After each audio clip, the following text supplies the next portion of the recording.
Good morning. ಇವತ್ತು morning ನಾನು 5:20ಕ್ಕೆ ಎದ್ಬಿಟ್ಟು ಲೋಗನ ಸ್ಟಾರ್ಟ್ ಮಾಡಿದೆ. ನಾನು ಬೆಳಿಗ್ಗೆ ತುಂಬಾ ಕೆಲಸ ಇರುತ್ತೆ ಅಲ್ವಾ, ಅದಕ್ಕೋಸ್ಕರ ಇವತ್ತು ಮುಂಚೆನೇ ಎದ್ದಿದ್ದೆ. ಕರೆಂಟ್ ಬೇರೆ ಹೋಗುತ್ತೆ ಅಂತ ನೀರು ದೋಸೆ ಮಾಡಬೇಕು ಇವತ್ತು. ಅದಕ್ಕೋಸ್ಕರ ನಾನು ಬೆಳಿಗ್ಗೆನೇ ಎದ್ದು ಅಕ್ಕಿ ಎಲ್ಲ ಬೀಸ್ಕೊಂಡು ನಂತರ ದೇವಿ ಕೆಲಸ ಮುಗಿಸಿ ಬಾಗಿಲಿಗೆಲ್ಲ ರಂಗೋಲಿ ಎಲ್ಲ ಹಾಕ್ಕೊಂಡು ಇವಾಗ 8:15ಗೆ ಅಡುಗೆ ಮನೆಗೆ ಪ್ರವೇಶ ಮಾಡಿದ್ದೀನಿ. ಇವಾಗ ನೀರು ದೋಸೆ ಮಾಡ್ತಾ ಇದ್ದೀನಿ. ಹಾಗೆ ನಿನ್ನೆ ಎಲ್ಲರೂ ಕೇಳಿದ್ರಿ ದಾಸವಾಳ ದೋಸೆ ಮಾಡಿ ತೋರಿಸಿ ಅಂತ ಹೇಳಿ. ಬಟ್ ನನಗೇನಾಯಿತು ಅಂದರೆ ಇವತ್ತೇ ದಪ್ಪಾಕಿ ಖಾಲಿಯಾಗಿಬಿಟ್ಟಿದೆ. ಹೇಳಿದ್ದೀನಿ ವೀಣುಗೆ ತಗೊಂಡು ಬನ್ನಿ ಅಂತ ಹೇಳಿ. ಅವರು ದಪ್ಪಾಕಿ ತಂದ ಮೇಲೆ ನಾನು ದೋಸೆನ ಮಾಡಿ ತೋರಿಸ್ತೀನಿ ಖಂಡಿತ. ಇವತ್ತಿನ ವಿಡಿಯೋದಲ್ಲಿ ಏನೆಲ್ಲ ಸ್ಪೆಷಲ್ ಇದೆ ನೋಡೋಣ, ವೆಯ್ಟ್ ಮಾಡಿ. ನನಗೂ ಗೊತ್ತಿಲ್ಲ ಇವತ್ತಿನ ದಿನ ಹೇಗಿರುತ್ತೆ ಅಂತ. ಪ್ರತಿಯೊಂದು ದಿನವೂ ಡೈಲಿ ಏನೋ ಒಂದು ಡಿಫ್ರೆನ್ಸ್ ಇರುತ್ತೆ ಅಲ್ವಾ. ಒಂದೇ ದಿನ ಇದ್ದಂಗೆ ಇನ್ನೊಂದು ದಿನ ಇರೋದಿಲ್ಲ. ಸೊ ಇದನ್ನು ಪುಟ್ಟ ಎಕ್ಸಾಂಪಲ್ ಹೇಳೋದಾದರೆ, ಇವತ್ತಿದ್ದ ಕಷ್ಟ ಇದೆ ಅಂತ ಹೇಳಿ ನಾವು ಚಿಂತೆ ಮಾಡ್ತಾ ಕೂಡೋದು ಬದಲು ಟೈಮು ಒಂದೇ ಥರ ಇರೋದಿಲ್ಲ, ಅದು ಸಾಗ್ತಾ ಇರುತ್ತೆ. ಇವತ್ತು ಕಷ್ಟ ಇರುತ್ತೆ, ನಾಳೆ ಅದು ಸಾಲ್ವ್ ಆಗಲೂಬಹುದು. ಅದಕ್ಕೋಸ್ಕರ ಪ್ರತಿದಿನವೂ ನಮಗೆ ಹೊಸ್ತು ಬರೋ ಹಾಗೆ ಒಂದೊಂದು ದಿನವೂ ನಮಗೆ ಒಂದೊಂದು ರೀತಿಯ ಕಷ್ಟನೂ ಎದುರಿಸ್ಬೇಕಾಗ್ಬೋದು, ಅದನ್ನು ಕಳೆದು ನಾವು ಸುಖ ಕೂಡ ಕಾಣ್ಬೋದು ಅಂತ ನನ್ನ ಅಭಿಪ್ರಾಯ. ಸೊ ನಾವು ಚಿಂತೆ ಮಾಡ್ತಾ ಕೂರೋದು ಬೇಡ, ಇದು ಟೈಮನ್ನು ಎಂಜಾಯ್ ಮಾಡ್ತಾ ಹಾಗೆ ಸಾಗೋಣ ಅಂತ ಕೇಳ್ತಾ ಇದ್ದೀನಿ ನಾನು. ಸೊ ಬನ್ನಿ, ಇವಾಗ ಕಾಫಿ ಇಡ್ತಾ ಇದ್ದೀನಿ, ಕಾಫಿ ಕುಡಿಯೋಣ ಬನ್ನಿ ಎಲ್ಲರೂ. ಇವತ್ತು ತಿಂಡಿ ನೀರು ದೋಸೆ ಮಾಡಿದ್ದೆ ನಾನು. ಇದಕ್ಕೆ ಜೋನಿ ಬೆಲ್ಲ ಹಾಕ್ಕೊಂಡು ತಿಂದರೆ ಸಖತ್ತಾಗಿರುತ್ತೆ. ಬಟ್ ವೇಣುಗೆ ಕಾಯಿ ಚಟ್ನಿ ಅಂದರೆ ಬೆಲ್ಲ ಮತ್ತು ಕಾಯಿ ಹಾಕಿ ಚಟ್ನಿ ಮಾಡಿದರೆ ಇಷ್ಟ ಅವರಿಗೆ. ಕಾಯಿ ಹಾಲು ಅಂತ, ಹಾಲು ಅಲ್ಲ, ಏನು ಅದು ಹಾಲು ತೆಗೆಯೋದು ಬೇಡ ಅವರಿಗೆ. ಬೆಲ್ಲ ಮತ್ತು ಕಾಯಿನ ಮಿಕ್ಸ್ ಮಾಡಿ, ಸ್ವಲ್ಪ ಏಲಕ್ಕಿನೂ ಮಿಕ್ಸ್ ಮಾಡಬಾರ್ದು, ಎರಡೇ ಹಾಕ್ಬಿಟ್ಟು ರುಬ್ಬಿ ಅವರಿಗೆ ಹಾಕ್ಕೊಟ್ರೆ ಅದು ತುಂಬ ಇಷ್ಟಪಡ್ತಾರೆ. ಬಟ್ ಇವತ್ತು ನಂಗೆ ಮಾಡೋಕ್ಕಾಗಿಲ್ಲ. ಕರೆಂಟು ಒಂದು 6 ಗಂಟೆಗೆ ತೆಗೆದುಬಿಟ್ಟು ನಾನು ಎದ್ಬಿಟ್ಟು ಸ್ವಲ್ಪ ಮೊಬೈಲಲ್ಲಿ ನನ್ನ ಚಾಯ್ಸ್ ಆಫ್ ಫ್ಯಾಷನ್ ಅವರಿಗೆ ಗ್ರೂಪಿಗೆಲ್ಲ ಕಳಿಸಿ ಅದು ಇದು ಅಂತ ಕೆಲಸನೇ ಸ್ವಲ್ಪ ಲೇಟಾಗೋಯಿತು. ಅಕ್ಕಿನ ರುಬ್ಕೊಳ್ಳೋ ಅಷ್ಟೊತ್ತಿಗೆ ಕರೆಂಟೇ ಹೋಗಿಬಿಡ್ತು. ಇಲ್ಲಿ ನಾನು ಕಾಫಿಗೆ ಇಟ್ಕೊಂಡಿದ್ದೀನಿ. ಬನ್ನಿ ಎಲ್ಲರೂ ತಿಂಡಿ ತಿನ್ನೋಣ. ಎಲ್ಲರೂ ಬಂದರೆ ನಿಮ್ಮಲ್ಲಿ ಎಲ್ಲಿ ಜಾಗ ಇದೆ ಅಂತ ಅಂತೀರಾ? ಪರವಾಗಿಲ್ಲ, ನಮ್ಮದು ಜಮೀನಲ್ಲೇ ಎಲ್ಲ ಒಂದು ಟೆಂಟ್ ಹಾಕಿ ಕೂತ್ಬಿಡೋಣ ಬನ್ನಿ ಎಲ್ಲರೂ.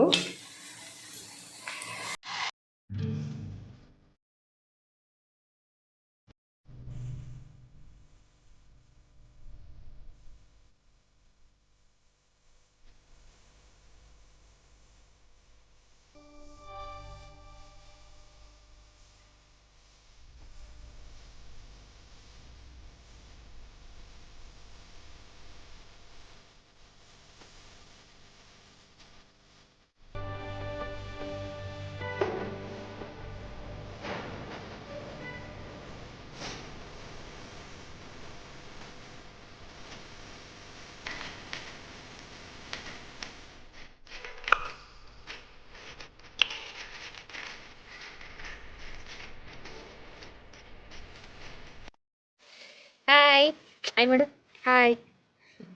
ಮಧ್ಯಾಹ್ನ ಊಟ ಆಯಿತು. ಇವಾಗ ಸುಮಾರು ಒಂದು ತಾಸು ಆಗೋಯ್ತು. ಈಗ ಏನು ಮಾಡೋದು, ಬೈಕೆ ಆಗೋಯ್ತು. ಇಲ್ಲಿ ನೋಡಿ, ನಾವು ಮಾವಿನಕಾಯಿ ಮತ್ತು ಉಪ್ಪು, ಬಾಯಿನೀರು ಬರ್ತದೆ, ಮತ್ತು ಖಾರ ಪುಡಿ ಹಾಕ್ಕೊಂಡು ತಿನ್ನೋಕೆ ಸ್ಟಾರ್ಟ್ ಮಾಡ್ತಾ ಇದ್ದೀವಿ, ಅಮ್ಮ ಮಗ ಇಬ್ಬರು. ಇದು ನಾವು ಸ್ಕೂಲಿಗೆ ಹೋಗುವಾಗೆಲ್ಲ ಇದೇ ಕೆಲಸ ಆಗಿತ್ತು. ಎಲ್ಲಾದರೂ ಒಂದು ಮಾವಿನಕಾಯಿ ಸಿಕ್ತು ಅಂತಂದರೆ ತುಂಬಾ ಆಸೆ. ತಿನ್ಕೊಬಿಡ್ತೆ, ಬಾಯಲ್ಲಿ ಪಡಬೇಡ ನೀರು ಬರ್ತಾ ಉಂಟು. ನಿಮಗೂ ಬಂತ? ಸಾರಿ, ಅನ್ಸ ಮಾಡಿ ಕೊಡೋಕ್ಕಾಗೋದಿಲ್ಲ.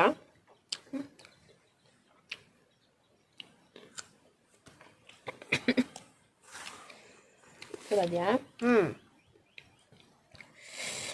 ಸ್ಕೂಲಿಗೆ ಹೋಗುವಾಗ ಏನಾಗ್ತಿತ್ತು ಅಂದರೆ, ನಮ್ಮ ಮನೇಲಿ ಆ್ಯಕ್ಚುಲಿ ಮಾವಿನ ಮರ ಇಲ್ಲಾಗಿತ್ತು. ನಾವು ನಮ್ಮ ತಂದೆಯವರೆಲ್ಲ ಒಂದು ಬಾಡಿಗೆ ಮನೇಲಿ ಇದ್ದದಾಗಿತ್ತು. ಆಮೇಲೆ ದಾರಿ ಹತ್ರ ಸೈಡಲ್ಲಿ ಎಲ್ಲಾದರೂ ಒಂದು ಮಾವಿನ ಮರ ಇರೋದು. ತುಂಬ ಆಸೆ ತಿನ್ನಬೇಕು ಅಂತ ಹೇಳಿ, ಯಾರು ನೋಡ್ತಿರೋ ಇಲ್ವೋ ಅಂತ ಹೇಳಿ ನೋಡೋದು. ಬಟ್ ಕುಯ್ಯೋಕ್ಕೆ ಭಯ, ಯಾಕೆಂದರೆ ನಮ್ಮ ಅಮ್ಮ ಅಪ್ಪ ಬೇರೆಯವ್ರ ಮನೆದೆಲ್ಲ ಹಾಗೆಲ್ಲ ಕದಿಬಾರ್ದು ಹಾಗೆ ಹೀಗೆ ಅನ್ನೋರ. ಯಾವತ್ತೂ ಹಂಗೆ ಕದ್ದಿಲ್ಲ. ಬಟ್ ಎಲ್ಲರೂ ಒಂದು ಕೆಳಗೆ ಬಿದ್ದಿರ್ತದೇನೋ ಅಂತ ಹೇಳಿ ನೋಡೋದು. ಆಮೇಲೆ ಬಿತ್ತು ಅಂದರೆ ಅದೆಲ್ಲ ಒಣಗಿ ಬಿದ್ದಿರ್ತದೆ, ಅದನ್ನೇ ಬ್ಯಾಗ್ ಒಳಗೆ ಹಾಕ್ಕೊಂಡು ಸ್ಕೂಲಿಗೆ ಹೋಗಿ ಯಾರಿಗೂ ಗೊತ್ತಿಲ್ಲದಾಗಿದ್ದಂಗೆ ಬ್ಯಾಗಲ್ಲಿ ಇಟ್ಕೊಂಡು, ಆಮೇಲೆ ಕ್ಲೋಸ್ ಫ್ರೆಂಡ್ ಇದ್ದರೆ ಮಾತ್ರ ಅವ್ರಿಗೆ ತೋರಿಸಿ ಬ್ಲೇಡ್ ಸಿಕ್ತಿತ್ತು, ಶೇವಿಂಗ್ ಬ್ಲೇಡು, ಅದನ್ನೆಲ್ಲಾದರೂ ಬ್ಯಾಗಲ್ಲಿ ಇಟ್ಕೊಳ್ಳೋರು, ಹೊಸ ಬ್ಲೇಡು ಮನೆಯಿಂದನೇ ಆ ಟೈಮಲ್ಲಿ. ಆ ಬ್ಲೇಡಲ್ಲಿ ನಾವು ಅದನ್ನು ಕಟ್ ಮಾಡ್ಕೊಂಡು ಊಟ ಟೈಮ್ನಲ್ಲೋ ಅಥವಾ ಪ್ರೇಯರಿಗೆ ಬಿಟ್ಟಾಗಲೋ ಯಾವಾಗೋ ಒಂದು ಟೈಮಲ್ಲಿ ಸಿಕ್ಕಿದಾಗ ನಾನು ಮತ್ತು ನನ್ನ ಕ್ಲೋಸ್ ಫ್ರೆಂಡ್ ಯಾರಾದರೂ ಇದ್ದರೆ ಮಾತ್ರ ಅದನ್ನು ಕಟ್ ಮಾಡಿ ತಿನ್ನೋರು. ಇವಾಗಾದರೂ ಬಿಸಿ ಊಟ ಅದು ಇದು ಎಲ್ಲ ಇತ್ತು, ಅವಾಗ ಅದು ಇಲ್ಲಾಗಿತ್ತು. ಮನೆಯಿಂದ ನಾವೇನಾದರೂ ತಗೊಂಡು ಹೋಗ್ತಾ ಇದ್ವಿ, ಆವಾಗ ಹೈಸ್ಕೂಲಿಗೆ ಹೋಗೋ ಟೈಮ್ನಲ್ಲೇನೋ ತೊಗೊಂಡು ಹೋಗ್ತಾ ಇದ್ವಿ ಅಷ್ಟೇ. ಅಷ್ಟರೊಳಗಡೆ ಎಲ್ಲೂ ತಗೊಂಡು ಹೋಗ್ತಾ ಇರಲಿಲ್ಲ, ಮನೆಗೆ ಹೋಗಿ ಊಟ ಮಾಡ್ಕೊಂಡು ಬರೋದೇ ಆಗಿತ್ತು. ದೂರ ಇದ್ದವ್ರು ಮಾತ್ರ ಏನಾದ್ರು ಟಿಫಿನ್ ಹಿಡ್ಕೊಂಡು ಹೋಗ್ತಿದ್ರು ಅಷ್ಟೇ. ಸೊ ಅದೆಲ್ಲ ನೆನಪು ಈಗ ಮಾಡಿಕೊಂಡ್ರೆ ಒಂಥರ ಖುಷಿ ಅಲ್ವಾ. ಸೊ ಅದಕ್ಕೆ ಇವತ್ತು ಇದನ್ನು ಹಾಗೆ ಇವತ್ತು ಆ್ಯಕ್ಚುಲಿ ಕದ್ದಿದ್ದೆ ನಾನು. ಫಾರೆಸ್ಟ್ ಇಲ್ಲಿ ನಮ್ಮ ಮನೆ ಹತ್ರನೇ ಒಂದು ಫಾರೆಸ್ಟ್ ಜಾಗ ಉಂಟು, ಅಲ್ಲಿ ತುಂಬ ಗಿಡ ಹಾಕಿದ್ದಾರೆ. ಮಾವು ಮತ್ತು ಪೇರ್ಲ, ಆಮೇಲೆ ನೆಲ್ಲಿ ಗಿಡ, ಇನ್ನೂ ಸುಮಾರಿದೆ ಜಮೀನು. ಅವ್ರದ್ದು ಸಿಕ್ಕಾಪಟ್ಟೆ ಎಕರೆ ಇದೆ, ಒಂದು 25 ಎಕರೆ ಇರ್ಬೋದು ಫಾರೆಸ್ಟ್ ಜಾಗ. ನಮ್ಮ ಮನೆ ಕಂಪೌಂಡ್ ಆ ಕಡೆನೇ ಉಂಟದು. ಮಾವಿನಕಾಯಿ ತಿನ್ಬೇಕು ತುಂಬಾ ಆಸೆ ಆಯಿತು. ಮಾವಿನ ಮರ ಕಾಣಿಸ್ತಾ ಇತ್ತು, ನೋಡುವ ಅಂತ ಹೇಳಿ ಹೋದೆ. ಎಲ್ಲದರಲ್ಲೂ ಹೂ ಬಿಟ್ಟಿದೆ ಅಷ್ಟೇ, ಜಾಸ್ತಿ ಏನೂ ಬಂದಿಲ್ಲ. ಕೆಲವೊಂದು 4-5 ಗಿಡದಲ್ಲಿ ಮಾತ್ರ ಮಾವಿನಕಾಯಿ ಬಿಟ್ಟಿತ್ತು. ಹೋಗಿ ಭಯ ಆಯಿತು ಕಿತ್ಕೊಳ್ಳಿಕ್ಕೆ, ಆದರೂ ಕೂಡ 4 ಕದ್ಕೊಂಡು ಬಂದಿದೆ. ಇವತ್ತು ಬಂದಿದ್ದೆ ಚಟ್ನಿ ಮಾಡಬೇಕು ಅಂತ ಮಾಡಿದೆ, ಹಸಿಮೆಣಸಿಲ್ಲ ಇವತ್ತು. ಅದಕ್ಕೆ ಸ್ವಲ್ಪ ಬೇಳೆ ಸಾರು ಮತ್ತು ಅನ್ನ ಎರಡೇ ಮಾಡಿದ್ದು ಅಡುಗೆನೂ. ಹಾಗಾಗಿ ಹಸಿಮೆಣಸು ಏನೂ ಇಲ್ಲಾಗಿತ್ತು. ಚಟ್ನಿ ಮಾಡೋಣ, ಅಪ್ಪೆ ಹುಳಿ ಮಾಡಬೇಕು ಅಂತ ಆಸೆ ಇದೆ. ಸೊ ಏನೂ ಮಾಡೋಕ್ಕಾಗಿಲ್ಲ. ಅದಕ್ಕೋಸ್ಕರ ಏನು ಮಾಡೋದು, ವೇಣು ಕೂಡ ಹೊರಗಡೆ ಹೋದವ್ರು ಇನ್ನೂ ಬಂದಿಲ್ಲ. ಸೊ ಮಗನ ಹತ್ರ ಹೇಳಿದೆ, ಮಗ ಕಟ್ ಮಾಡು, ಉಪ್ಪು ಹಾಕಿ ಖಾರ ಹಾಕಿ ತಿನ್ನೋಣ ಅಂತ. ಸೊ ತಿಂತಾಯಿದ್ದೀವಿ ನಾವು. ಇನ್ನೂ ಕೆಲವೊಂದು ಮಾತು ನಿಮ್ಮ ಜೊತೆ ಶೇರ್ ಮಾಡ್ಕೋಬೇಕು ಅಂತ ಅಂದರೆ, ಎಸ್ಪೆಷಲಿ ನನ್ನ ಚಾನಲಿಗೆ ಇವಾಗ ಏನು ಯಾರೆಲ್ಲ ಸಬ್ಸ್ಕ್ರೈಬ್ ಆಗಿದ್ದಾರೋ ಅಂತ ಒಂದು ಯೂಟ್ಯೂಬರ್ಸ್ ಇದ್ದಾರಲ್ವ, ಅವರ ವೀಡಿಯೋಸ್ಗಳನ್ನ ನನಗೆ ಕೆಲವೊಂದು ಟೈಮು ನೋಡೋಕ್ಕೆ ಟೈಮ್ ಸಿಗ್ತಾ ಇಲ್ಲ. ಬಟ್ ನಾನು ಯಾರ ವೀಡಿಯೋಸ್ಗಳನ್ನು ನೋಡ್ದೇ ಇರೋದಿಲ್ಲ. ನಾನು ನೋಡ್ತೀನಿ ಯಾವ ಟೈಮಲ್ಲಿ ಅಂತಂದರೆ, ಬೆಳಿಗ್ಗೆ ಮಾರ್ನಿಂಗ್ ಅಡುಗೆ ಮಾಡುವಾಗ, ಅಂದರೆ ಟಿಫನ್ಗೆಲ್ಲ ರೆಡಿ ಮಾಡುವಾಗ, ಮತ್ತು ಮಧ್ಯಾಹ್ನ ಅಡುಗೆ ಮಾಡೋ ಟೈಮ್ನಲ್ಲಿ. ಆ ಟೈಮ್ನಲ್ಲೆಲ್ಲ ಒಂದೊಂದ್ಸಲ ನಾನು ವೀಡಿಯೋ ಮಾಡೋದಿಲ್ಲ. ಅಂಥ ಟೈಮ್ನಲ್ಲಿ ನಾನು ಸಬ್ಸ್ಕ್ರಿಪ್ಷನ್ ಅಂತ ಯೂಟ್ಯೂಬರ್ ಸಿಗತ್ತಲ್ವ, ನಾವು ಯಾರ್ಯಾರಿಗೆ ಸಬ್ಸ್ಕ್ರೈಬ್ ಆಗಿದ್ದೀವಿ ಅಂತ, ಅಲ್ಲಿ ಆಲ್ಮೋಸ್ಟ್ ವೀಡಿಯೋಸ್ ನಮಗೆ ನೀವು ರೀಸೆಂಟ್ ಹಾಕಿದ್ದೆಲ್ಲ ಅಪ್ಲೋಡ್ ಆಗಿರುತ್ತೆ. ಅದನ್ನು ಚೆಕ್ ಮಾಡ್ತಾ ಒಂದೊಂದೇ ವೀಡಿಯೋಸ್ ನಾನು ಹಾಗೆ ನೋಡ್ತಾ ಹೋಗ್ತೀನಿ. ಇನ್ನು ಕೆಲವೊಮ್ಮೆ ನಂಗೆ ನೋಡೋಕ್ಕಾಗಲ್ಲ ಅಂತ ಅಂದರೂ ಕೂಡ ನಿಮಗೆ ವ್ಯೂ ಕೌಂಟ್ ಆದರೂ ಬರಲಿ ಅಂತ ಜಸ್ಟ್ ಪ್ಲೇ ಆದರೂ ಮಾಡಿ ನಿಮ್ಮ ವಾಯ್ಸ್ ಕೇಳ್ತಾ ನನ್ನ ಕೆಲಸನೂ ಕೂಡ ಮಾಡ್ತಾ ಇದ್ದಿದ್ದು ಇದೆ.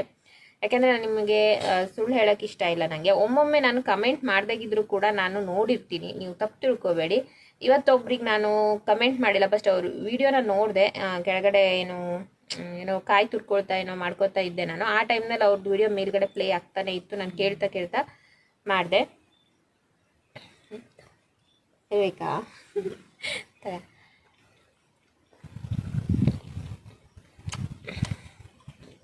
ನಂತರ ಹಾಗಾಗಿ ಕಮೆಂಟು ಮಾಡೋಕ್ಕಾಗಿಲ್ಲ. ಸೊ ನಾನು ನೋಡಿರ್ತೀನಿ. ಬಟ್ ತುಂಬ ಜನ ಇವಾಗ ನಾನು ಸಬ್ಸ್ಕ್ರೈಬ್ ಮಾಡಿದ್ದೀನಿ ಎಲ್ಲರಿಗೂ. ಹಾಗೆ ಎಲ್ಲರ ವೀಡಿಯೋನೂ ನೋಡ್ತಾ ಕೂತ್ರೆ, ನಾನು ಯೂಟ್ಯೂಬರ್ ಆಗಿರೋದ್ರಿಂದ ನನಗೂ ಕೂಡ ವೀಡಿಯೋಸ್ ಮಾಡೋಕ್ಕೆ ಟೈಮ್ ಬೇಕಾಗುತ್ತೆ, ಮನೆ ಕೆಲಸ ಕೂಡ ಮಾಡ್ಕೋಬೇಕು. ಹಾಗಾಗಿ ದಿನ ನೀವು ಅಪ್ಲೋಡ್ ಮಾಡಿದ ತಕ್ಷಣ 1 ಡೇ 2 ಡೇ ನಾನು ಕಮೆಂಟ್ ಮಾಡಿಲ್ಲ ಅಂದರೂ ಬೇಜಾರು ಮಾಡ್ಕೋಬೇಡಿ, ಅಥವಾ ನೋಡಿಲ್ಲ ಅಂದರೂ ಬೇಜಾರು ಮಾಡ್ಕೋಬೇಡಿ. ನಾನು ಖಂಡಿತ ನನಗೆ ಯಾರೆಲ್ಲ ಸಪೋರ್ಟ್ ಮಾಡ್ತಾ ಇದ್ದಾರೋ ನಾನು ಖಂಡಿತ ಸಪೋರ್ಟ್ ಮಾಡ್ತೀನಿ. ಅವರ ಚಾನಲ್ ವಿಡಿಯೋ ನೋಡ್ತೀನಿ. ನನಗೆ ಹೇಳಿದ್ನಲ್ವ, ನೋಡೋಕ್ಕೆ ಟೈಮೇ ಇಲ್ಲ ಅಂದರೂ ಕೂಡ ನಾನು ಜಸ್ಟ್ ಪ್ಲೇ ಮಾಡಿ ನಿಮಗೆ ವ್ಯೂ ಕೌಂಟ್ ಆದರೂ ಆಗಲಿ ಅನ್ನೋ ಲೆಕ್ಕಕ್ಕೆ ನಾನು ಪ್ಲೇ ಮಾಡಿ ಆಡಿಯೋನಾದರೂ ಕೇಳಿಸ್ಕೊತಾ ನಾನು ಕೆಲಸ ಮಾಡ್ತಾನೂ ಇದ್ದೀನಿ. ಓಕೆನಾ? ಸೊ ಇದೊಂದು ರಿಕ್ವೆಸ್ಟ್ ನಿಮ್ಮಲ್ಲಿ, ಯಾರು ಬೇಜಾರು ಮಾಡ್ಕೋಬೇಡಿ. ನನ್ನ ವೀಡಿಯೋಸ್ ನೋಡಿಲ್ಲ ಇವರು, ಸೊ ನಾವೇ ಯಾಕೆ ಇವರಿಗೆ ಕಮೆಂಟ್ ಮಾಡಬೇಕು ಅಂತೇಳಿ. ನೀವು ಕೂಡ ಅಷ್ಟೇ, ನಿಮಗೆ ಟೈಮ್ ಸಿಕ್ಕಿಲ್ಲ ಅಂತಂದರೆ ಜಸ್ಟ್ ನೀವು ಪ್ಲೇ ಮಾಡಿ ಆಡಿಯೋ ಕೇಳ್ತಾರಾದರೂ ನೀವು ಕೆಲಸ ಮಾಡಿ. ಯಾಕಂದರೆ ನಮಗೆ ವ್ಯೂ ಕೌಂಟ್ ಬೇಕಲ್ವ. ಆ ಒಂದು ಲೆಕ್ಕಕ್ಕೆ ಒಂದು ಮನೆ ಹಾಳು ಐಡಿಯಾ ಕೊಟ್ಟೆ ಅಂತ ಅನಿಸ್ತಾ ಇದೆಯೇನೋ, ಸಾರಿ ತಪ್ಪಾಯಿತು. ಬಿಕಾಸ್ ಇದರಲ್ಲಿ ನಾನು ಎಲ್ಲರ ಶ್ರಮ ಇರೋದೇ ಇವಾಗ ಸಬ್ಸ್ಕ್ರೈಬರ್ ಇನ್ಕ್ರೀಸ್ ಮಾಡ್ಕೋಬೇಕು ಮತ್ತು ವ್ಯೂಸ್ ನಮಗೆ ಜಾಸ್ತಿ ಬೇಕು ಅನ್ನೋದ್ರ ಮೇಲೆ ಗುರಿ ಇದೆ ನಮಗೆ ಎಲ್ಲರಿಗೂ ಕೂಡ. ಸೊ ಆ ಒಂದು ಲೆಕ್ಕಕ್ಕೆ ಎಲ್ರಿಗೂ ಒಳ್ಳೆಯದಾಗಲಿ ಅನ್ನೋ ಲೆಕ್ಕಕ್ಕೆ ನಾನು ಈ ಒಂದು ಐಡಿಯಾ ಮಾಡೋದಷ್ಟೇ, ಇನ್ನು ಬೇರೆ ಏನೂ ಇಲ್ಲ. ಕೆಲವೊಮ್ಮೆ ನಾವು ಕೆಟ್ಟ ಕೆಲಸ ಅಥವಾ ಕೆಟ್ಟ ಒಂದು ಕೆಲಸ ಮಾಡಿದ್ರೂ ಕೂಡ ಅದರಲ್ಲಿ ಒಂದು ಒಳ್ಳೆ ಉದ್ದೇಶ ಇದ್ದರೆ ಅದು ಮಾಡೋದ್ರಲ್ಲೇನು ತಪ್ಪಿಲ್ಲ ಅಂತ ನನ್ನ ಅನಿಸಿಕೆ ಅಲ್ವಾ. ಸೊ ಇವಾಗ ಮಧ್ಯಾಹ್ನ ಏನು ಕೆಲಸ ಗೊತ್ತಿಲ್ಲ. ಇವತ್ತು ಯಾಕೋ ಸ್ವಲ್ಪ ಮೂಡ್ ಆಫ್ ಇದೆ, ಯಾಕೋ ಗೊತ್ತಿಲ್ಲ, ನೋಡಬೇಕು ಏನು ಕೆಲಸ ಮಾಡ್ತೀನೋ ಅಂತ. ಒಂದು ಸ್ವಲ್ಪ ಬಟ್ಟೆ ಇದೆ, ಬೆಳಿಗ್ಗೆ ಮಾರ್ನಿಂಗ್ ಸ್ವಲ್ಪ ಬಟ್ಟೆ ತೊಳೆದೆ ನಾನು, ಇವಾಗ ಒಂದು ಸ್ವಲ್ಪ ಬಟ್ಟೆ ಇದೆ. ಬೇಕಾ?